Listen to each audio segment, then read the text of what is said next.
Our keynote speaker is Keith Ruiter, who is a senior lecturer in history at the University of Suffolk, specializing in early medieval laws, norms, and personhood in Northern Europe and the Scandinavian diaspora. He takes widely interdisciplinary and culturally comparative approaches to his work, in particular through indigenous studies, but also through post-humanist and game studies approaches. His public-facing work has included being a consultant for TV, film, and educational game projects, and the resources on his History Check YouTube channel, the link to which is in the Coding Medieval Worlds Google Doc. So please take it away, enlighten us. Thanks very much. I'm going to quickly try to share a screen, which I tested before, and hopefully which will work again. I think something should have. Yes, things are happening. Wonderful. There's some charming people who are playing video games. Okay, great. Yeah. So yeah, thanks very much for having me. Thanks very much for the introduction, Kjelda. And thanks especially to James, but really to everyone. Just another great Coding Medieval Worlds. The workshop is really like always one of the highlights of my year, and just really kind of grateful to be included, let alone speaking or did you say enlighten people? I don't know if I'm going to do too much of that, but we'll talk. It'll be fun. So when James approached me to deliver the keynote for this year's workshop, he asked that I bring some discussion together around the fact that medieval law and governance, especially early medieval governance, often looks very different from player expectations and modern status structures, which tend to dominate video games. And I'm happy to do that, but I think we've actually been doing shades of that all weekend. Like a key point from day one, which Finn raised early in the first panel, and which I think kind of bubbled under the breakout discussions, was the fact that like mechanics matter, and games can and should do a better job of using them effectively to open new possibilities for players. There was the economic groups discussions. There were the economic groups discussions having kind of different different systems playing out for gaining influence versus maintaining influence. Different discussions about different ways of working with. Oh, I'm getting a warning here on my computer. I am going to quickly pause this video. We'll just move to the next scene. There we go. Hopefully this stops. I've never had this warning before. Can everybody still see and hear me okay? Yes. Okay, cool. All right. Daunting warning sign has gone away. So fingers crossed. For now, look at Vikings. Sorry. Yes. So the economic group had these conversations about different systems for gaining influence versus maintaining influence, about ways of working with economics in more real ways, and moving beyond simple currency models to include important features like that would really matter in pre-modern life, like generational wealth and connections. That religious group yesterday had some productive conversations calling back to earlier iterations of Coding Medieval Worlds, which Em was telling me about how to use social characteristics or values to systematize religious content and experiences in games. And I think there's something to be said about kind of extrapolating that to be included in other areas of governance as well, which maybe we can talk more about. Our group discussion yesterday really focused on the ways that kind of less powerful individuals and groups can maybe work together through advocacy, consensus, and mirroring power to influence the world around them in various ways, and having those matters reflected in environmental storytelling, perhaps. And I was kind of struck by the connections between that and the second panel, where there was the discussions about kind of courts themselves as characters based on the visual and cultural language of the place and the theatrics with which those things are communicated. as well as how courts themselves, despite their pomp and circumstance, can be powerless despite being kind of a legal necessity. And as yesterday drew to a close, there was that discussion about authenticity, including the possibility of a certain kind of medieval flavor being able to open new narratives in medievalist frameworks, as well as the pitfalls in politics of trying to parse whose version of medieval authenticity really matters. As my title suggests, I'm also going to play in this authenticity space a little bit. And I'll hopefully kind of bring in some various other things that we were talking about today as we go along.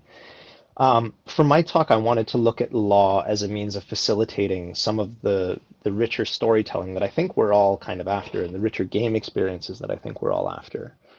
I'm going to be drawing on my ongoing work, which explores Scandinavian customary law, to think about what developers have done with the Viking Age, its legal cultures, and its histories, and why I think it's important that we maybe think about ways to do better. Because in my view, having legal orders show up in games in more authentic ways helps to encourage historical empathy, confronts player assumptions in surprising ways, and facilitates reflection without breaking immersion. But we'll kind of get to that at the end. So to begin, you've been looking at Vikings. I will now contextualize these things, Vikings.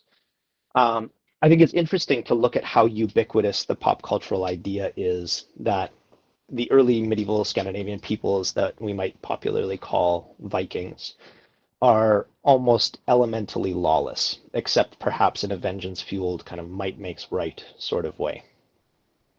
There's a multitude of fictional worlds which are rooted in a supposed engagement with Viking Age history.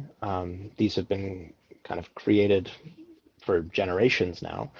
And yet most of them simply present this period and its peoples as a sort of violent libertarian fever dream. Some of these, like the games in the Senua series, do actually really interesting things with this in their storytelling. It becomes like a narrative device. But generally, this approach invites a certain kind of player fantasy where the setting itself is used to excuse almost all norms. It's okay for you to unquestionably kill everything in your path because you're playing a Viking. This leaves this period of history quite shallow in these games, and not only is easily appropriated by far-right groups, but can even provide a bit of a pipeline toward those ideas. Now, admittedly, this image certainly has deep roots going all the way back to the period itself. With contemporary chroniclers painting a picture of seaborne Nordic pirates as fundamentally transgressive. But it's important to note that these judgments on maritime and riverine raiders is never actually passed on the peoples of Scandinavia as a whole. And we even have accounts of Scandinavian traders and travelers being welcomed at, for example, the court of King Alfred of Wessex, who, if anybody has a beef with Vikings, it's probably this guy. Indeed, the very word law in present-day English is originally borrowed into Old English during the Viking Age itself from Old Norse. And it was such a flexible and useful term that by the end of the period, by the time the Normans come around, it appears to have utterly replaced the original English words used to describe systems and customs of governance. So we know that law and legal terminology were an important part of the complicated web of Anglo-Scandinavian exchange during this period. Simply put, Scandinavians brought law, legal concepts, and language with them in their cultural baggage as they moved through the world at this time. But what does early Scandinavian law actually look like then? So if we turn to the contemporaneous runic record, for some hints, we can start to do some of this work. So this is the Oklunda runestone from present-day Östgötaland in Sweden. It's dated to the 9th century, and the inscription here attests how a certain Gunnar was made an outlaw. In traditional models for thinking about early medieval societies, outlawry is considered a sort of social death, and the suggestion is that Gunnar would be stripped of the property and personal protections that he enjoyed under the law of this region. Traditional wisdom then holds that this would make him a more attractive target for those seeking vengeance, and his execution would be imminent. But this was not the case. Instead, Gunnar came to the area of present-day Oklunda, where he arrived at a V, an enclosed ritual space with heightened legal protections, and sought sanctuary. Using the protected status of this V, Gunnar faced his legal problems, negotiating a settlement, and this runic inscription was carved on the bedrock of the site to commemorate this decision. So this is one of the earliest legal documents in Scandinavia, and yet its significance is not actually due to its comparative antiquity, but rather to what it tells us about the Viking Age and the people living through it. The runes carved into this face of rock attest the work of law being done quite literally on the ground to settle a serious dispute between two parties, achieve a resolution, and provide the potential for those involved to move on. This is everyday law practiced by everyday people to approach the problems of their complex and at times conflicted lives. And it's this kind of law that particularly interests me and which I'll be kind of primarily focusing on today. The inscription at Alkalunda offers a different perspective of the Viking Age than is often available in evidence such as contemporary chronicles or mortuary archaeology. It casts the people who lived at this time not as raiders, artisans, traders, warriors, explorers, or settlers, not Christian or pagan, neither just like us nor strange and other.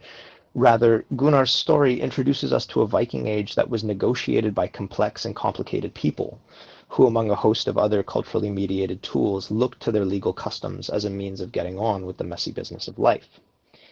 The details of that law may also be surprising if we think about the legal principles that appear to operate behind the inscription itself. This is not archaic law that is stuck in the past or just waiting for the Christian church to come along and drag it toward innovation, nor is it primitive and brutal as some might assume. Instead, the Oklunda inscription attests sophisticated controls on violence. Even those who have been stripped of their legal protection under the law cannot be harmed in the protected space of a V. It suggests that a developed system of rights and due process was in place, which even transgressors had access to. Gunnar is able to trigger negotiations in the sanctuary despite his outlawed status. It further hints at a flexible approach to reconciliation and retribution, by which transgressors could arrange safe conduct abroad or find their way back to the normative fold, something which admittedly is not well explored by scholars of this period. And from the assembly that agreed his sentence in the first place to the collaborative inscription marking his negotiated settlement, this was law that was co-created and co-constituted between people. This is also not an isolated or idiosyncratic piece of evidence. Take the Forsa ring, for example. This large iron ring was documented by early modern Swedish antiquarians hanging in at the inner church door at Forsa in northern Sweden, where it might have been associated with medieval oath swearing. Its earlier context is uncertain, but there is a runic inscription on the ring that has been dated to the 9th or 10th century. And the inscription in question appears to attest the escalating set of fines associated with rehallowing one of these V sites, one of these sanctuary sites. This exponentially increasing set of fines ultimately results in another status of outlawry, interestingly enough.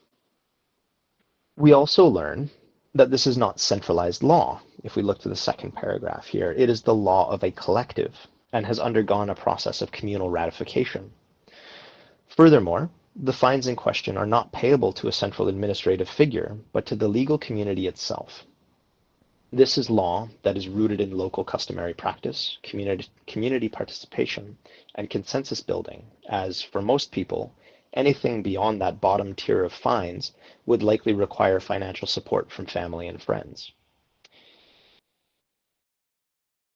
Even royal and international lawmaking of the period, like the famous peace between Alfred, the King of Wessex, and Guthrum, King of East Anglia and former leader of the Viking Great Army, helps us to see that even in the face of protracted conflicts, there are clear mechanisms by which people could move on and conduct legal, social, and economic business, even in contested spaces.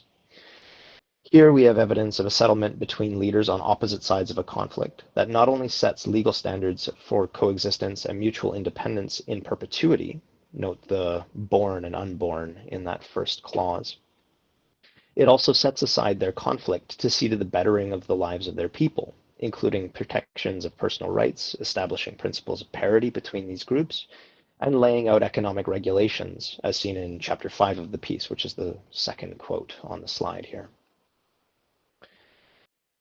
So internal evidence from within Scandinavia itself reveals a highly legalistic society, which possessed traditions of governance that were sophisticated and fit for purpose, and evidence from beyond its shores highlight how these people were relational, rational, and highly capable legal agents and negotiators.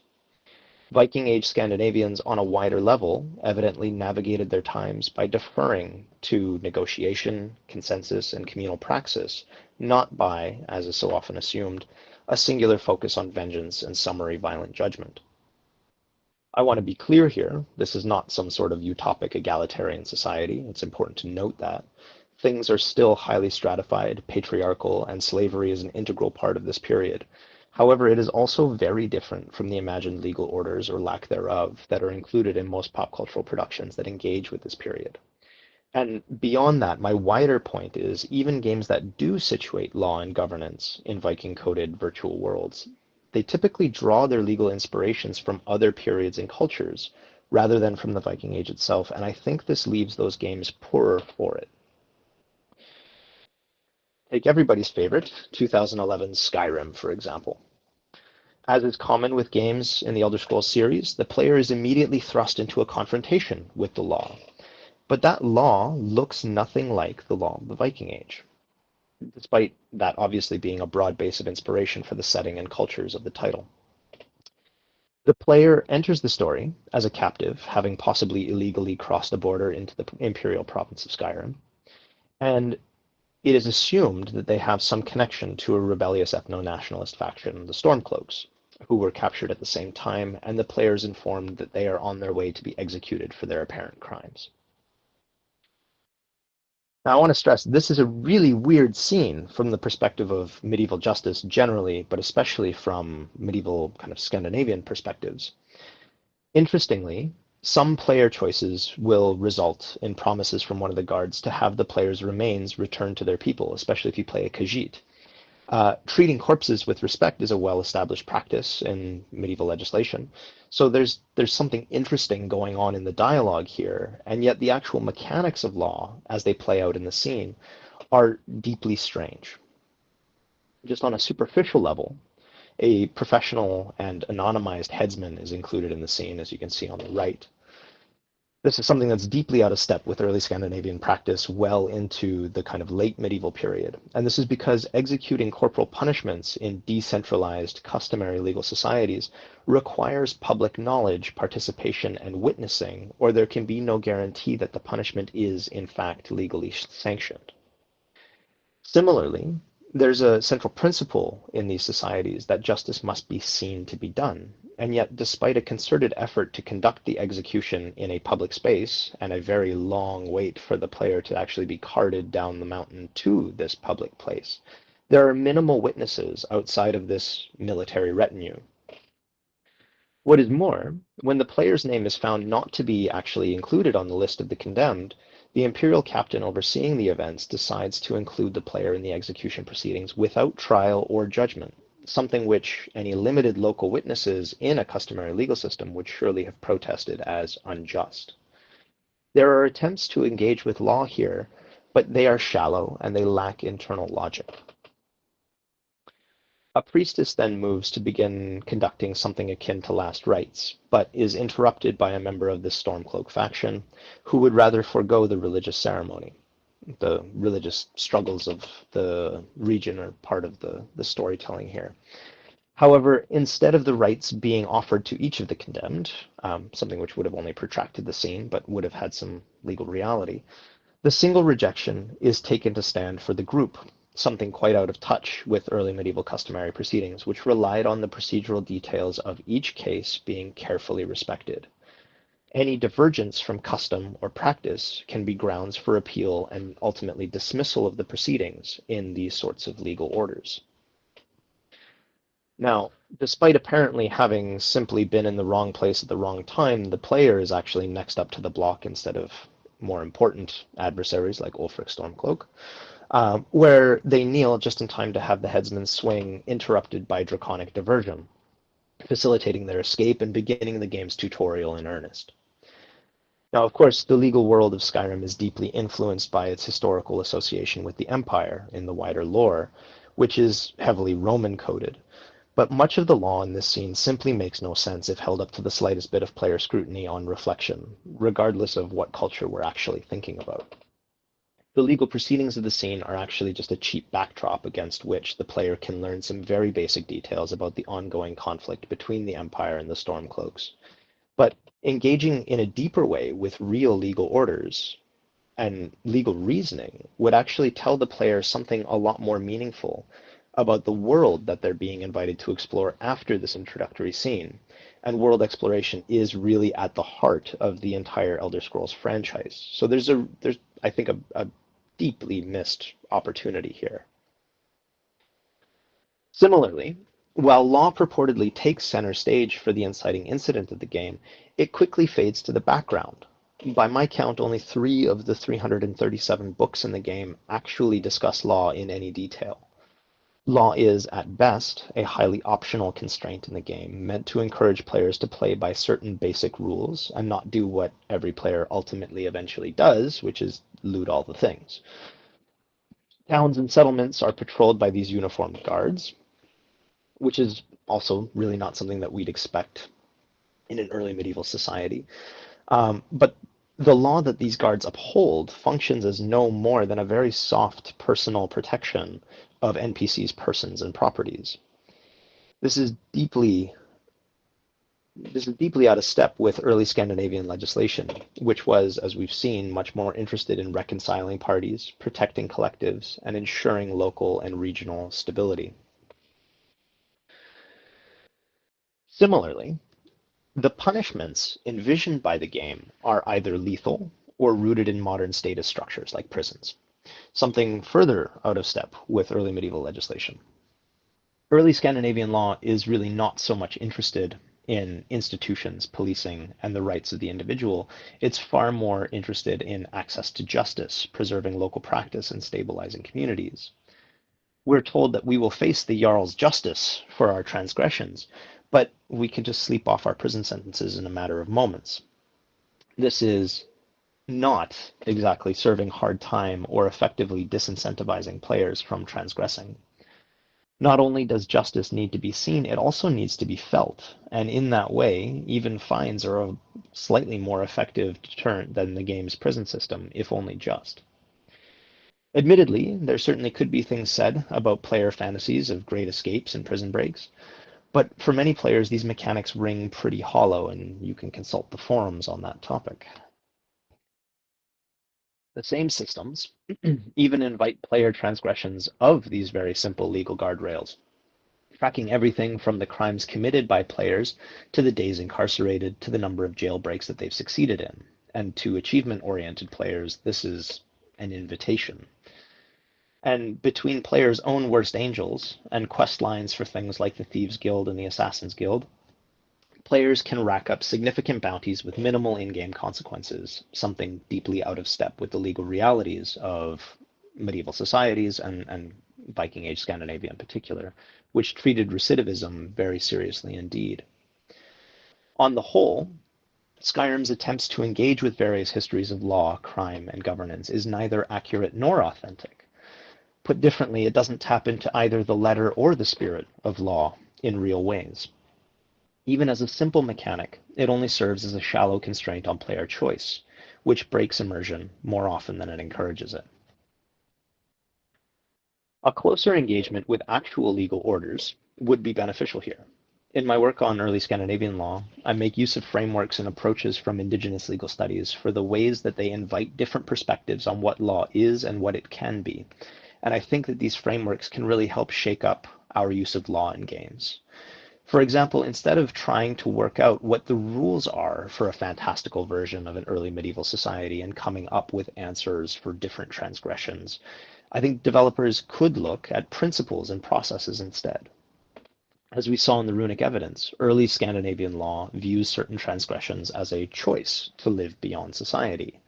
And yesterday, some of our discussion turned to gamifying social trust and mistrust, which we developed a little bit further today. One way of doing this is to lean into the mechanics of something like outlawry. Players could be pushed out of society for their transgressions, losing access to quests, NPC contacts, and social infrastructure.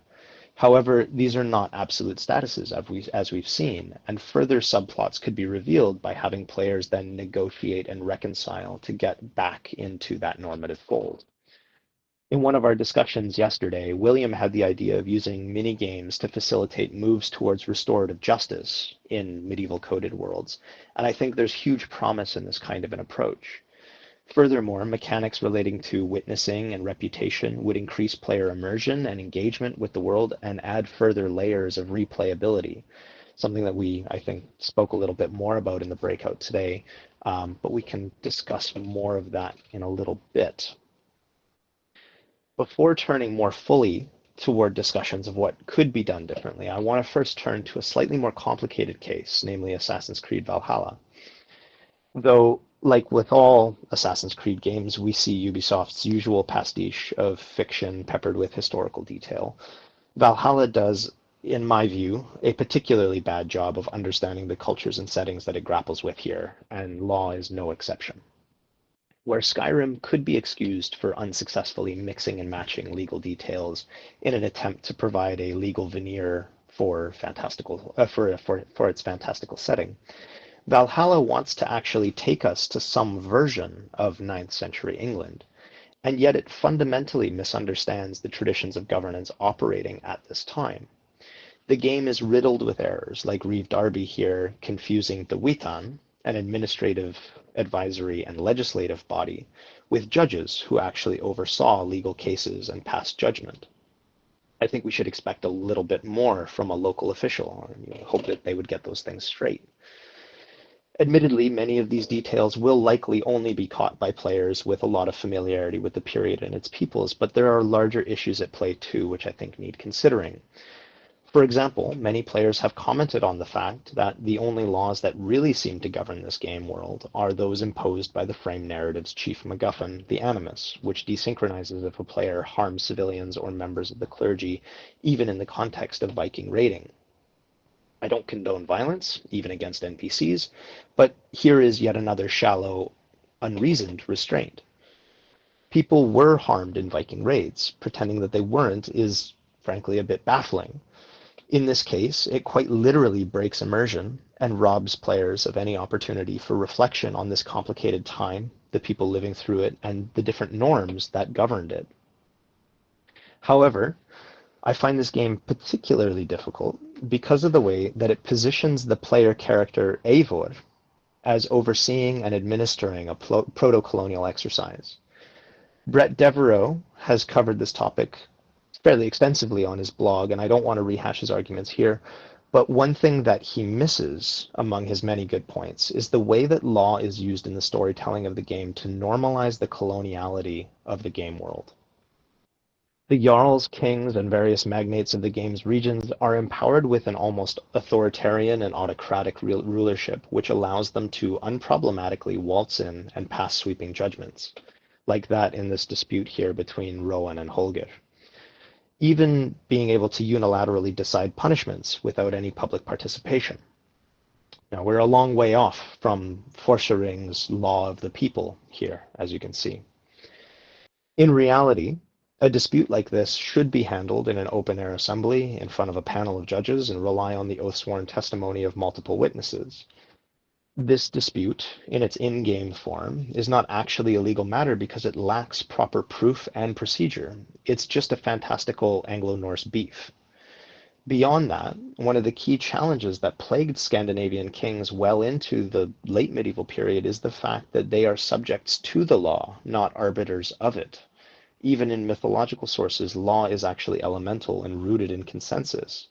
Odin, Tyr, and all of the rest practice law. They don't actually control it. In the context of Anglo-Scandinavian relations in the Viking Age, this actually seems to be one of the central matters that helps facilitate integration and hybridity between different groups. Public participation in and access to justice seems to have been a key aspect of Scandinavian legal systems, which came to characterize areas like the Danelaw, and which expedited the recovery of regions like East Anglia and Northumbria, both of which developed distinct Anglo-Scandinavian identities after the Great Army settled down. identities which were actively fostered by the Scandinavian kings of those regions who, to a greater or lesser degree, bought into the mixed communities over which they came to rule. Even more imperially minded kings, like Knut the Great, took a highly diffusive approach to law and punishment in his laws, putting decision-making in most cases to the community level and placing important checks on punishments, including having local church officials assess them for mercy before they were carried out. Eivor's ability here in the game to unilaterally make decisions about what is legally right and what is legally wrong, especially in the colonial outpost of Ravensthorpe, I think pushes the game beyond that uncomfortable playable apology for colonialism in Brett's estimation. And instead, I think the player becomes a legal agent of that colonialism and is a participant in a might makes right autocratic politics that approaches modern authoritarianism. How much more compelling of a story would it be if Eivor had to actually work to actively build consensus in this setting, rather than just stamping their will everywhere with the threat of violence hanging behind each decision? Engaging with the legal realities of the Viking Age and their distinctly more decentralized legal principles would have enriched the storytelling of the game and, importantly, have shifted its storytelling in a less historically irresponsible direction. Those are Brett's words. More worrying still, though, is the way that these matters are treated in the game's Discovery Tour DLC, which purports to be a robust educational experience, but which features as many embarrassing errors as the game itself. Law and justice are overtly highlighted by the developers in the DLC with a standalone chapter dedicated to oaths and honor, as you can see here, where you play a merchant, Thorstein, accused of selling a bad sailcloth to Bjorn, a rival in the district.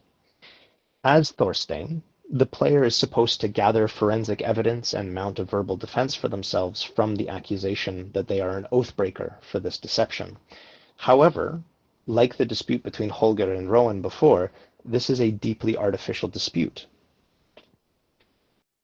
All of the earliest legal manuscripts of Scandinavia include a range of provisions which amount to something like money-back guarantees on certain business dealings. If a customer is unsatisfied with the wares or livestock that they purchased, they could return them within a set period of time and under certain conditions without any penalty whatsoever. Thorstein certainly would not be considered an oathbreaker for selling a bad sailcloth, because the sale of goods amounts to a business transaction, not an oath, something treated very differently in legal terms. In fact, according to the earliest laws, Bjorn's accusation that Thorstein is an oathbreaker because of this could amount to slander and result in Thorstein being able to kill Bjorn with impunity for the slander. Now, I want to stress that not every chapter of the Discovery Tour is as full of errors as this one. This one is particularly bad. Some are really, really good. But if we consider the earliest legal manuscripts further, the depths of the flaws here really come to the fore. For example, Thorstein rallies people to his cause not by reputation or local witnessing or people helping to corroborate his version of events or assisting in his investigations, all of which are things we might expect from the legal material, but by sheer force of rhetoric, something which has fundamentally no legal force in these sorts of proceedings. Despite winning some followers in an open-air public proclamation, he then moves to the assembly itself. This appears to take place inside of a cult building, which resembles later Norwegian stave churches and is overseen by a jarl as judge and arbiter, something which we've already identified as anachronistic. Thorstein then demands a sort of poetic defense of his reputation, which he misidentifies as a manjapnaður, but which should actually be called a senna. And we are told by his wife Gunhilda that this is a sound plan. But the reality is that just like the wrong setting, the wrong terms, the wrong procedures, and the wrong practices already discussed, this is also wholly incorrect. Composing insulting poetry of the sort that Thorstein uses to build up his reputation and degrade that of his opponent, as fun as it is mechanically, was a crime in early Scandinavian society, and doing so at the assembly would result in the immediate killing or banishment of Thorstein himself for breaking the peace of the assembly. Hardly a sound plan at all. Oaths and reputation were of significant importance to people in the Viking Age, but the game constructs a completely artificial history for these things and then turns it all up to 11. The earliest Scandinavian laws had inbuilt off-ramps to help people reason through conflict and protect their lives, livelihoods, and reputations. These proceedings were public and rooted in consensus building.